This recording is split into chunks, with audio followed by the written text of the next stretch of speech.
সম্মানিত দিনী ভাই বোন, বলছিলাম ঈদের দিন শুধু কবর জিয়ারত করতে যাবেন না, যে কোনো দিন যে কোনো সময় কবর জিয়ারত করতে যান, তাতে যায় আসে না।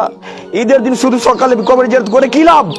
বাপ দিন রাত আশা করে থাকে আমার বেটা কখন আসবে আমার কবরের কাছে। বাপ মা দিন রাত আশা করে আমার সৎ ছেলে সৎ মেয়েরা কখন আমার জন্য দোয়া করবে। ওই বাপ অপেক্ষায় থাকে যে আমার সৎ ছেলেরা সৎ মেয়েরা আমার জন্য দোয়া করবে। বেটা তো সৎ নয়, বেটা তো দিন রাত ক্যারাম বোর্ড খেলে, বাপের জন্য কিভাবে দোয়া করবে? বাপ অযোগ্য পিতা ছিল। বাপ বলেছে বেটাকে, বেটা তুমি মাদ্রাসায় পড়ো না, বেটা তুমি যাও কাজে যাও, তুমি অন্য কাজ করো। ওই বেটা বাপের জন্য দোয়া করবে না ক্যারাম বোর্ড খেলবে? ওই বেটা তো ক্যারাম বোর্ড খেলবে, বাপের জন্য দোয়া করবে না। বাপ মাকে সতর্ক হওয়া উচিত, ছেলেকে সুশিক্ষায় শিক্ষিত করা উচিত।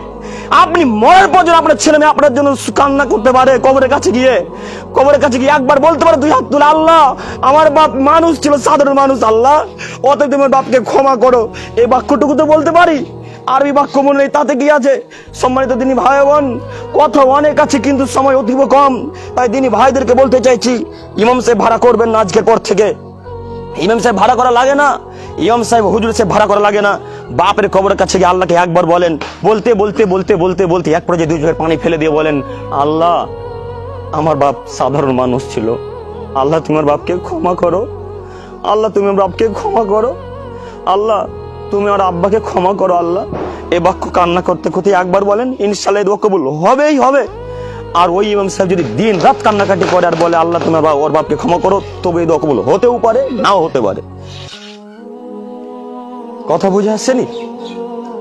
সম্মানিত দিনী ভাই বোন, কাজেই বলছিলাম পিতা মাতার জন্য নিজে দোয়া করতে শিখুন।